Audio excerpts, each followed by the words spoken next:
Hello everyone, Triple S back here with some more Dysfunctional Systems episode 1, Learning to Manage Chaos. Reminder, Twitter, Tumblr, YouTube, essential links are in the description and outro, because I like people like.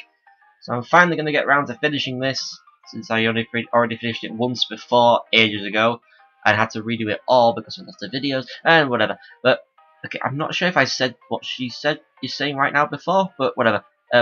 Alright, I sort of wanted to speak too, although I guess that is asking for a bit too much. Putting me in charge of the situation would be a bad idea. I can understand the fact. I am not that stubborn and foolish. It appears that Cyrus thinks otherwise, however, as upon our arrival here, he immediately puts a finger across my lips. I frown behind it, but I'm mostly alright with it. He starts glancing about the room, and I bounce my gaze around as well. There's a desk, a crest, flags, a man at the window, a video camera, presumably to make addresses with, and other things. Is that a radio I hear? Well, the man is the President Barnaby, I assume. In my peripheral vision, I see Cyrus raising his weapon. Wait! There's no call for that. The man's alone, Cyrus. Stop it! What are you doing? Don't shoot him, you idiot. Oh my goodness, he's still raising it. I don't want to see a man get shot. It sounds nauseating, frightening, horrible. My lips tremble, and he puts his entire palm over my mouth. I catch myself in confliction, wanting to cry out and stop him, but not wanting to give our presence away.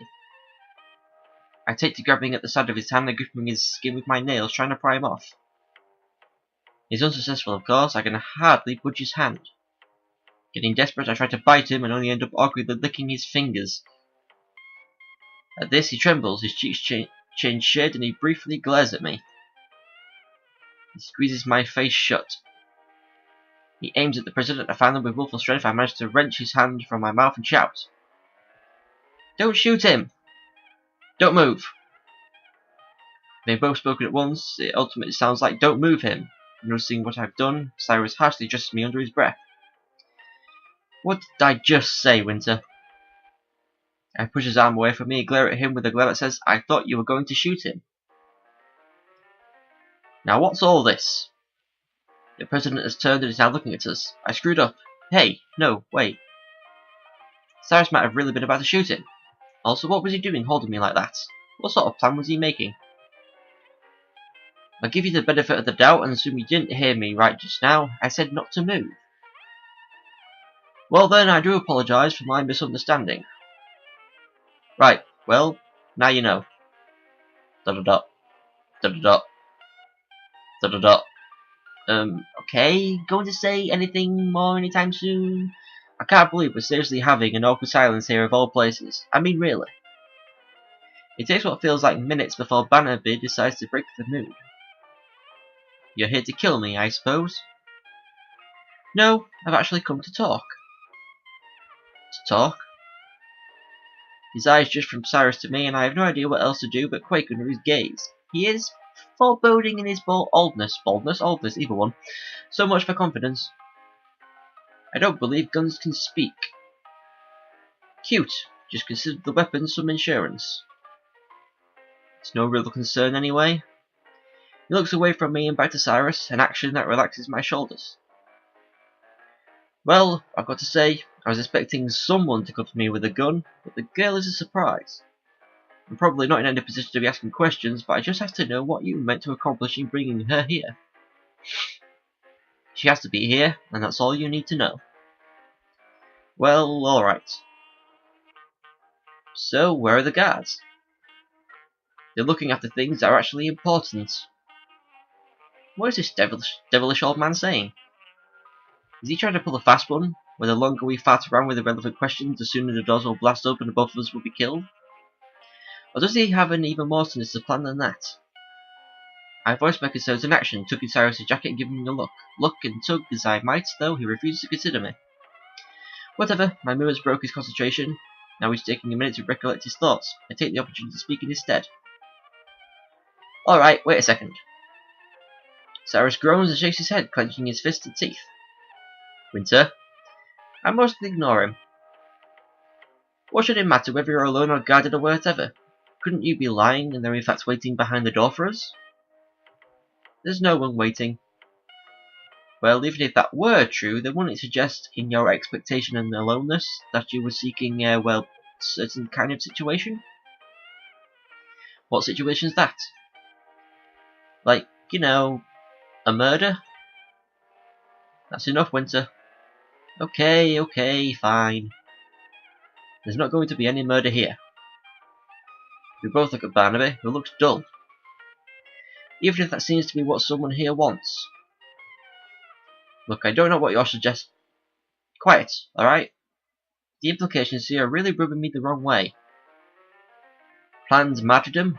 I don't even want to think about that shit. Well, you were going to make him a martyr anyway. What's it matter whether or not he expected as much? ... Now listen, that's all I'm asking.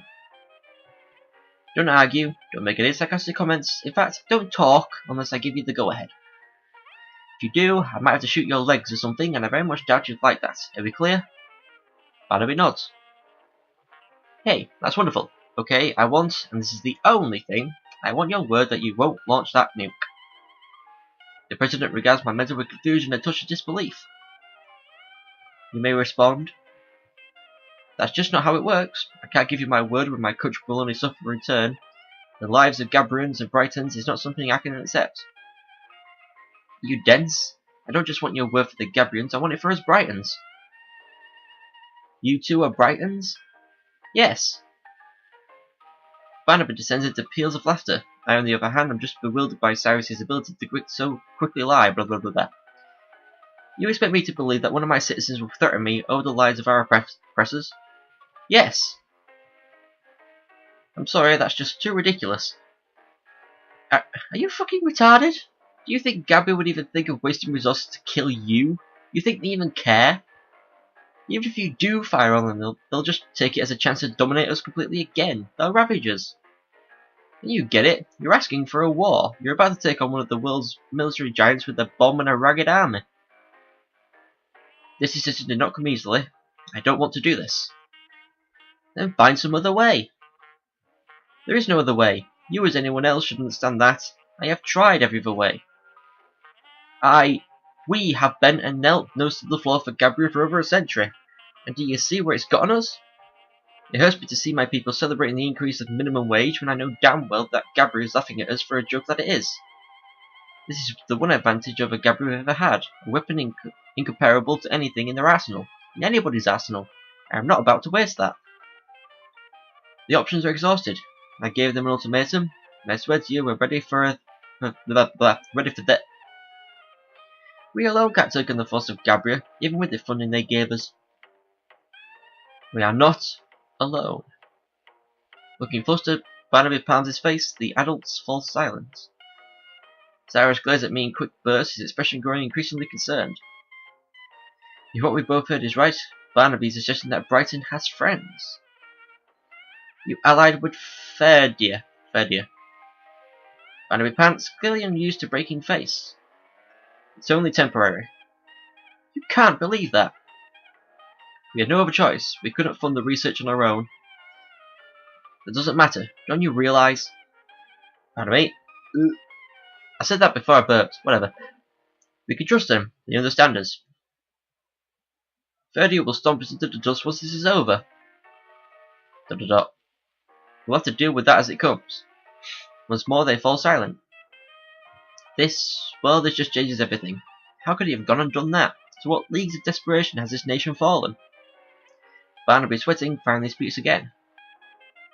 I'm sorry. Crap almighty. What are we going to do now? With this, Gabriel really isn't a threat at all. Those powerful weapons and that vicious nation's backing, Gabriel is screwed. The hopelessness settles into me as I realise how out of control the situation has become with one revelation. It looks now that no matter what, there will be killings. Then you asked for a military to keep Gabriel out of suspicion. Yes. Kill two birds with one stone that way, huh? Yes. Cyrus shakes his head as though the ridiculousness of the situation is simply too much to take. He drops his good arm, signifying his relinquishment. ... President Barnaby? He looks at me like he forgot I was in the room. I probably don't need to tell you how much you've ruined us. You're going to initiate an absolute slaughter this way, and at the end of the day, Ferdia will just slaughter us too. I understand your desperation, but I think you don't give Gabriel enough credit. Both pair of eyes on me, and I feel very pressured to speak convincingly. It really is now or never. It's certainly hard living the way we do. My dad works almost constantly, and we really do always have to worry about things like starving and all that. You've really got to remember, though, that you're about to bite the hand that feeds us. They gave us an opening, and as much as they think it's a joke, we celebrate it for a reason. I am sure and I'm positive that you have to keep fighting for us, then maybe we could change more things. So you're his daughter? I nod hesitantly. Barnaby shakes his head in a slower manner reflective of Cyrus's earlier movements. This is just the strangest thing. ... Well, do you have anything to suggest, girl? Some option I might have missed? Well, no, I don't. I was just hoping to appeal to his heart. Don't have anything to offer that he hasn't already considered, I bet. Also, what with the mistake of his union with that nation on the border, I'm pretty sure there is nothing I can suggest to save this place. Still, he seems to want me to answer, and Cyrus isn't stepping in. Is there anything I think he missed? Obviously not talking to Gabriel. Gabriel hasn't responded. You were right then. Gabriel will use Brighton's actions to justify violent reaction. Mercy, what do their people think? Setting aside that they're likely underestimating this country, let's imagine that they knew full well that Brighton posed an actual threat. Would they be willing to go to war, to perhaps die, just to subjugate Brighton once again? I mean, doesn't Cyrus say that even Brighton's people don't want this? Why should those of Gabriel? They aren't even very minimalistic. They must believe that Brighton isn't nearly as dangerous as it actually is. These nuclear weapons have never existed before, right? Speaking too quickly here. Then what Brighton used to do is make Gabriel take them seriously, to inform the public of their abilities. You could always launch it. He raises an eyebrow. I meant somewhere else. Where do you suggest? Somewhere where it wouldn't kill anyone? You want me to fire a warning shot? Yeah. Gabriel is probably just waiting for us to attack so they can retaliate and put us on an even tighter leash. However, if they and their people had a demonstration of the destructive power of the bomb, then I think... Barnaby heaves a mighty sigh. Sorry to say, little girl, but that option has already been considered and rejected. Why? Can't afford it. Let's just say that our supply of warheads is limited, and that production costs are rather high. But what's a warhead? Another name for the bomb. Oh, of course. Even with the funding Ferdia is giving us, we could only make so many. Aside from the monetary cost, the materials are particularly difficult to procure and time-consuming to process. We simply cannot afford to be wasteful. We will need every weapon available for whatever threats could be coming. Gabriel, or, I hate to say it, Ferdian. Well, it won't be wasteful. It would be to scare them and avoid this whole thing. I know what you would intend for them, but I'm afraid that objectively it would be a waste. If I may interject. We are both surprised that Silas still has a voice. The bomb is untested? Practically, if we had done a full-scale test, that cover would have been blown. And there's really never been anything like this before. Pardon me, but I don't follow sciences. That's right. While Gabriel and other nations have tampered with nuclear fusion, it has never been applied to weaponry this successfully. According to our scientists, our largest bomb should be enough to wipe out their capital. Ah, hearing that still makes my head spin. All of Gabriel? Isn't it just a bomb? Not a conventional bomb. Well, there's no wonder Gabriel isn't listening. No one understands what this thing is. Were you just planning on surprising them? How disgusting. ... The lives we take in our attack would be nothing compared to the losses we have suffered under their rule. No statistics have ever been released, but upwards of 100,000 every year from poverty in their country die. I missed the word die. What? To put it in perspective, our nation's population is numbered at 34 million, and an estimated 5 million have been lost in just the last 6 years.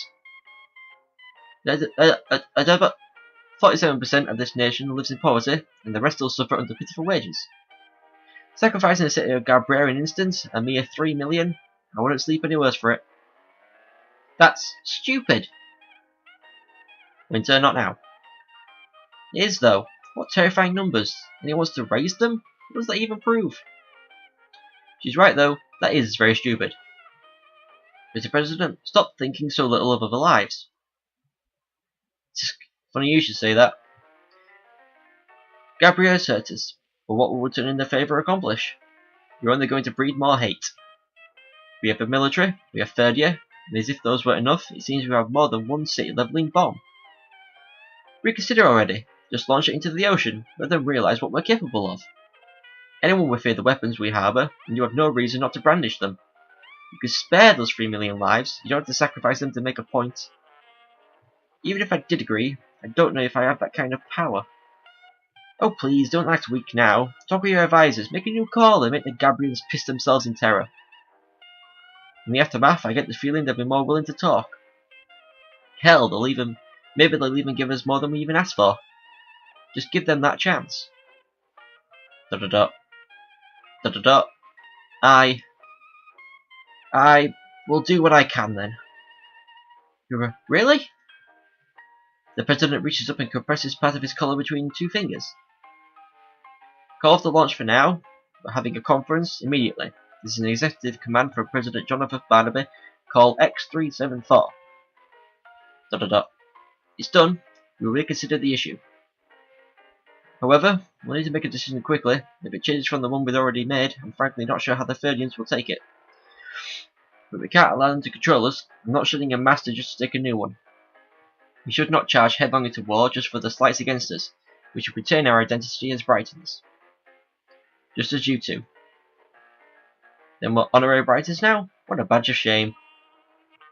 Speaking of you two, I'd appreciate if you use whatever way you got in to get out of here. Pardon me. Whatever organisation you're a part of, well, I just assume that you are, but I think it would be best if you remain anonymous. I would agree. Cyrus turns and walks a few steps before stopping to scrutinise the rug. He breaks his gaze from it and calls back to Barnaby. Hey. Yeah? Thanks for actually listening to us. Thanks for not shooting me. Watch it. I don't promise I wouldn't bust any kneecaps. This throws me for a second, but as it turns out, his weapon is already put away. Teleportation! With Barnaby's husky laughter in our ears, we shift from the room. He seems to be back where we started. Cyrus stands next to me, still and somber. I look at him, confused. For someone who just solved the problem, he's genuinely quietly distraught. Something the matter? Quite frankly, yes. We're missing something key here. Hold on. He begins to consult his ICD, apparently searching through his codex from what his eye movement suggests. What exactly could be the problem? As far as I know, we'll still need to have someone mediate the situation between Gabriel and Brighton, and potentially that between Brighton and Ferdia. But the threat of nuclear destruction should be out of the way for now. I open my own codex, scanning through the history of this world and such. The minutes pass by slowly and neither of us speak. Finally, after going through many entries, I look away from my risk. I couldn't find anything that seemed out of the ordinary. That can't be right. Sir? Completely ignoring me, he stares to the left and he stares at the wall of televisions intently. I follow, perplexed. And while caught off the moment, it seems as though President Barnaby still wants the world to be aware that his threat was very real. Therefore, he's announced that within 20 minutes, Brighton will be demonstrating the true power of their bomb, setting it off in the Northern Sea. This will be the first large-scale test of the device, as Brighton was earlier unwilling due to heavy scrutiny while under Gabriel's surveillance. I have a blocked nose, it's kind of hard to talk sometimes. Our scientist correspondent Samuel, hey, it's me, Yuri, not me, will explain the concept behind this weapon, dubbed the fusion bomb. At the corner of my eye, I can see Cyrus biting his teeth together. In the back of my mind, something tells me to be very, very weary right now. Blah, blah, blah, blah. Thanks, Scott. Now, if you viewers will care to listen, I'll tell you all that is known on the theory. Now, some of you may know about the science behind our nuclear power plants.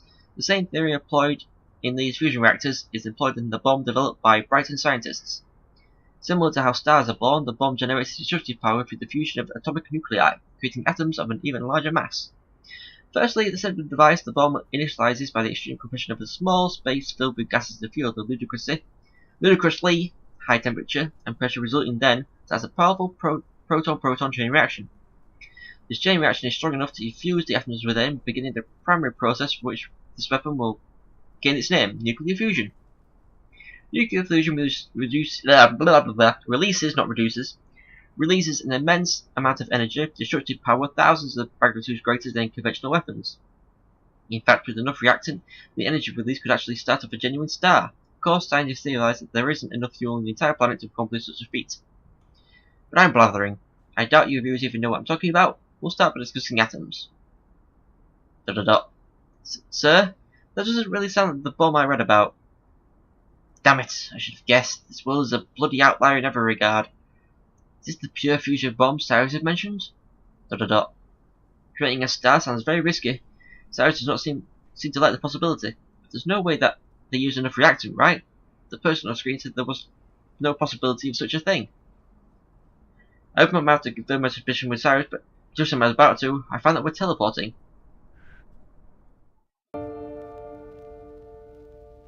We are moved to the President's office in an instant before I'm even aware of why.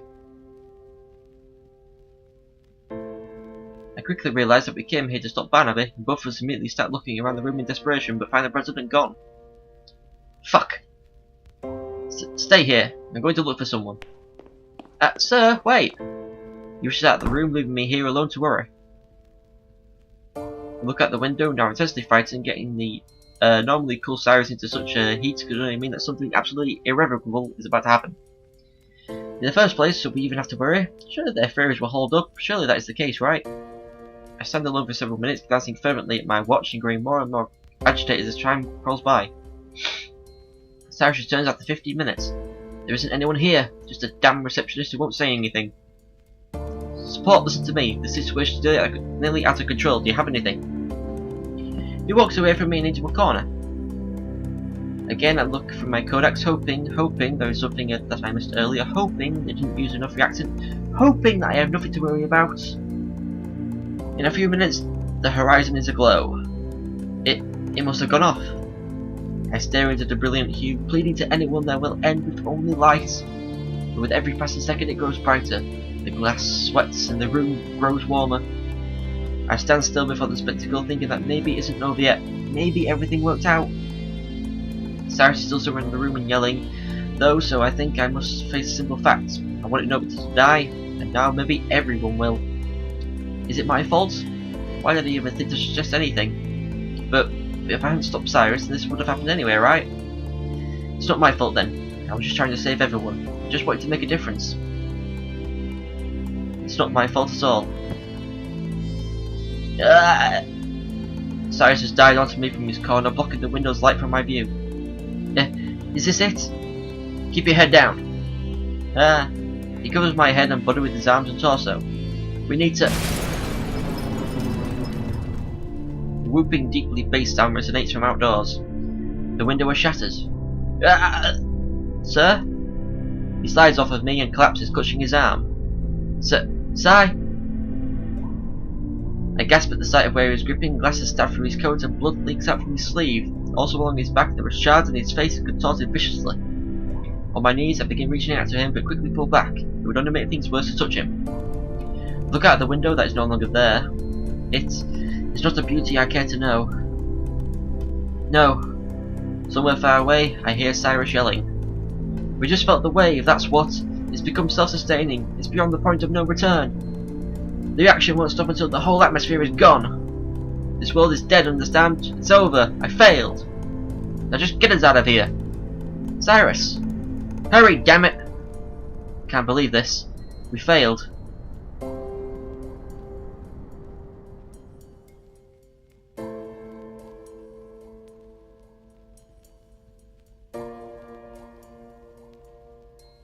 I actually think I'm going to end this episode off here. I was wanting to end it off when they teleport back to the thingy, like I did before with the other ending. So, I'm going to end it off here, and oh my god, the bomb went off anyway, and it became self-sustaining, and boom, and they're all dead, and die. But yeah, thank you for watching. Reminder, Twitter, Tumblr, YouTube, essential links are in the description and outro. Please check us out, like people like. So I'll see you all next time for some more Dysfunctional Systems, Episode 1, Learning to Manage Chaos. See you all next time. Goodbye.